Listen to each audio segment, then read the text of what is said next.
So we're the day after the ending of a day and a half's quite intense activity that began with your McColl lecture, which is now available to be listened to in its entirety, and then a day full of papers that we had for the symposium that was attached to it. And it really was a sort of set of Pandora's boxes, because your lecture opened up a world of trend that so many people didn't know about. So much that came out of the letters and so on and so forth. And then in the course of the papers, because we had people from Spanish, people from music, people who'd read the correspondence with Jimenez Fraud, suddenly bringing in information. And we saw Trend the political animal, we saw Trend the musicologist, we saw Trend the man who was interested in traditional things, but my goodness, he was modern, and the music that he liked, the Turina, sort of showed us that. All of those facets came out, so this was interdisciplinarity sort of embodied. So for me it's been a tremendous event, and everybody else who was participating and listening said likewise. So thank you very much for kicking it off.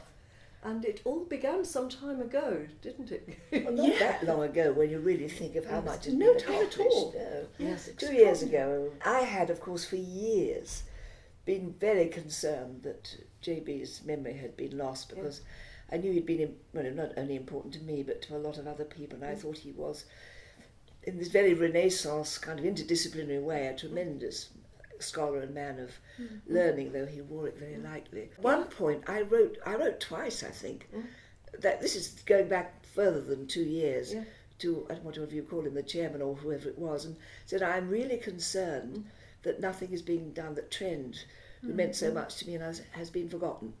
And then he wrote back to me and said, no, there are people who are working on this. I was coming up to my old college, Newnham, and I rang you up and said, I would really like to talk to you.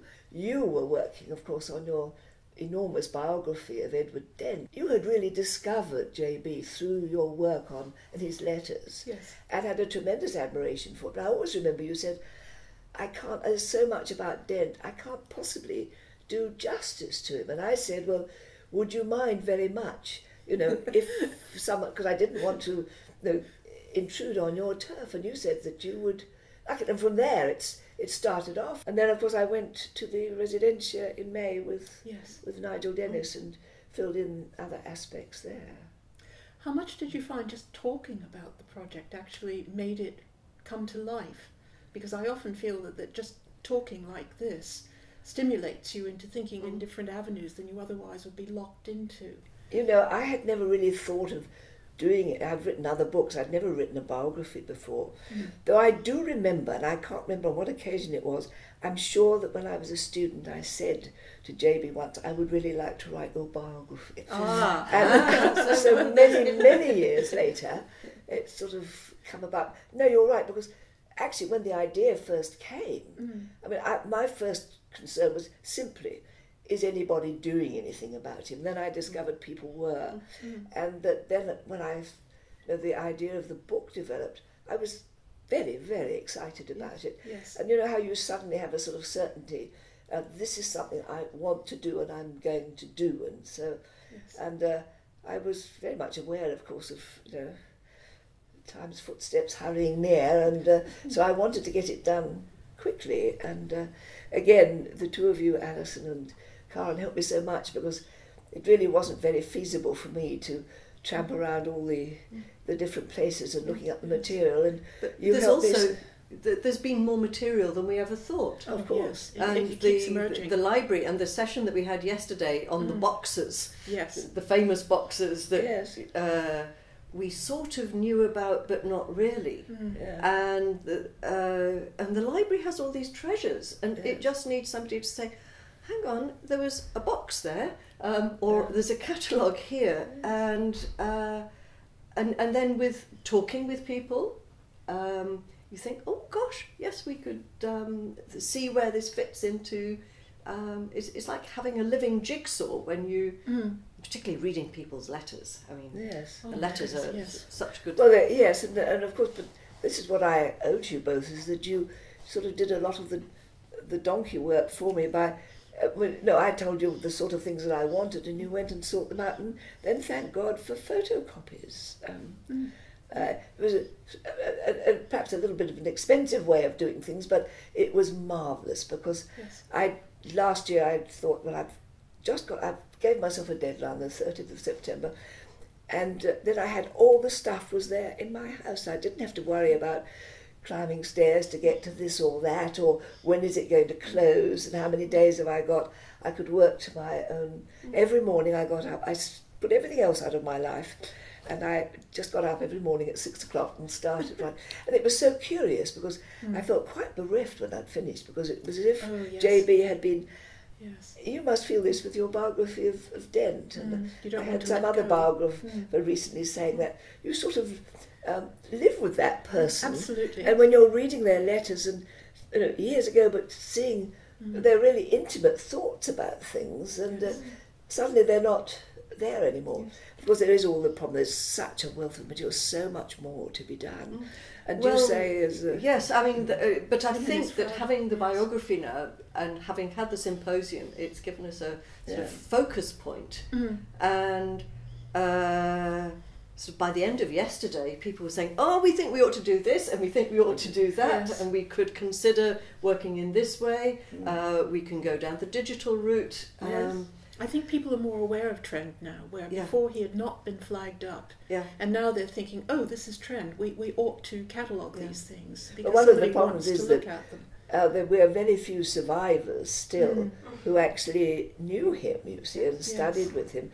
There were about 3 or 4 of us yesterday, and there are 1 or 2 others whom I know, but who weren't well enough, too old to come. So it is a moment when we have to capture this. But I just wanted to say I had a lot of difficulty over, as one always does with books, about the title. And I had sort of several things. Obviously, Spain had to come into it, but in the end, of course, I rather liked when I came up with JB and Unlikely Spanish Don, because that is something else that, and it's perhaps why he did get forgotten, because he had not in his, he was not someone who'd studied Spanish ever formally, and it hadn't been part of his life until he went to Spain in 1990, have this ecstatic moment when he fell in love with the country. But I think what came out about him and about other people that had mattered to Hispanis was that it's the unlikely ones, it's the eccentrics, it's the ones who are not in the mould, who are not doing necessarily what they're supposed to do, who awaken the interest and the curiosity and the desire to know more and go off and do things. And in your case, as you were saying, talking to Anne, to have the confidence to go off to Latin America and say, yeah, you're going to do that, I'm in charge.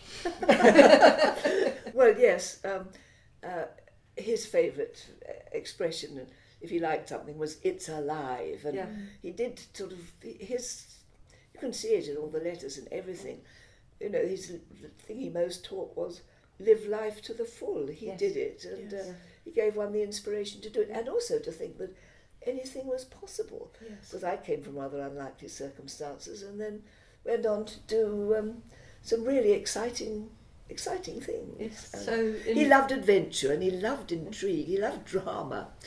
There was always something happening to him, and even if it was something not perhaps terribly important, he managed to build it up to be a drama. And I think I caught a little bit of that from him too, because but that's what we want to hand on. If we're thinking of what does a university do, what do we do when we're talking to students and encouraging them, we want to think about, it's not how much knowledge have we transmitted from my notes to your notes, it's do you want to go off and do things? Yes, possibility.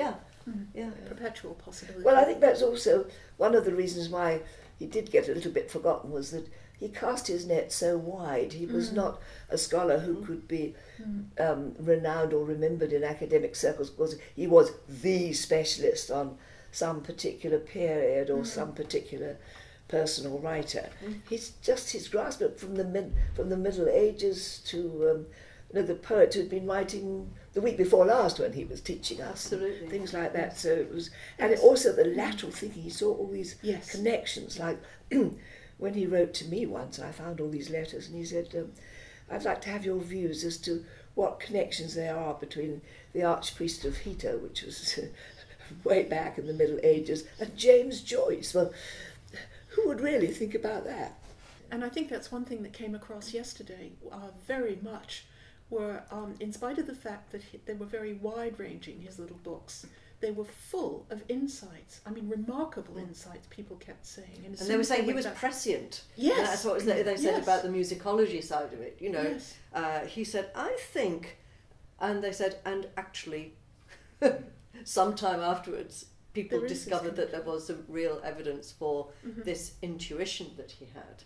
And of course, the music side, I hadn't realised. I had known about it, but until I started writing the book, I hadn't realised how important it was, and it came out even more, because you were saying that I told people things that they hadn't known before, and I think that's true, because I had a lot of luck in finding things like his schoolboy diaries and things like that. The research was, I felt like Poirot at some point. Things kept turning up, but I learned a lot more things yesterday, and it all has to be put together somehow. And I think particularly the letters and particularly the correspondence with his lifelong friend Dent, the exchange between them is remarkable, because not only because of their relationship, but because it reflects, they wrote about so many things, long letters, and they really reflect the age in which they lived. They lived. I mean, J.B. born in the late 19th century, went to the First World War, became disillusioned with war, had terrible experiences there, and then all the great cultural explosion after the First World War in this country as well as in Spain. Then the Civil War. All of this, and then the Second World War is tremendous. But I think one of the things, of course, that he will always be remembered for, I think the music of Manuel de Falla was known in this country when he went to Spain, but not widely known. And he was the person who, he met this wonderful description of his meeting Falla, accidentally in the same pension, though they'd been in touch before in Granada. And then Falla taking him round all the inns and listening to the canti flamenco. And there was wonderful Soirée de Granada when Falla's music was played, and tinkling fountains in a garden above the Alhambra, and Federico Garcia Lorca declaiming his poem. You know, I mean, you couldn't make it up. It's just fantastic, and no wonder that he was bewitched by it. But he also has managed to convey that, and I think it was largely due to him that Falla's music became known so early in this country, because he was promoting concerts. And I think the symposium was a wonderful culmination of all this, which I couldn't have foreseen on that Saturday morning 2 years ago when you and I sat and talked about this at the project. And the symposium, I think that was your idea that came out about afterwards, because a snowball started rolling, which was the idea of you were writing one book, couldn't really do justice to this particular person. I was taking on that task. And then it became the symposium, papers, people who knew him or knew his work and so forth.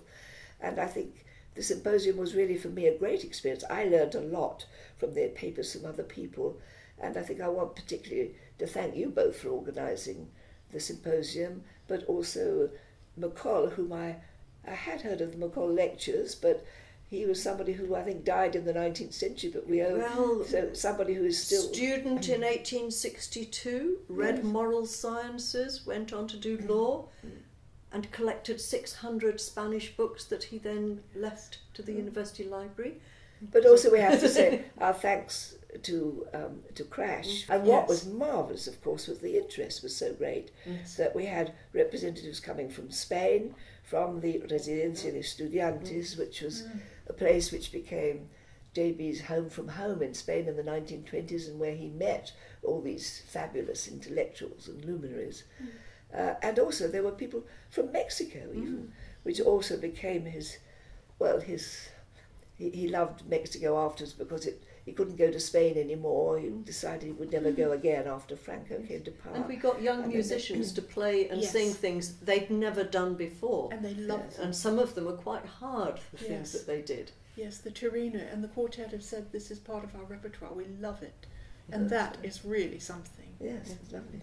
And so his legacy is not dead by any means. It's well, as I said at the beginning, I somehow felt that if he could have been with us or observed us from some ethereal sphere, you know, his eyes would have sparkled. I could have seen, because he had the most marvellous twinkling eyes. His eyes would have sparkled, rosy cheeks, and he would have thoroughly enjoyed himself. Good. And we made him. It would be nice to think that. And we made him come alive again. Yeah.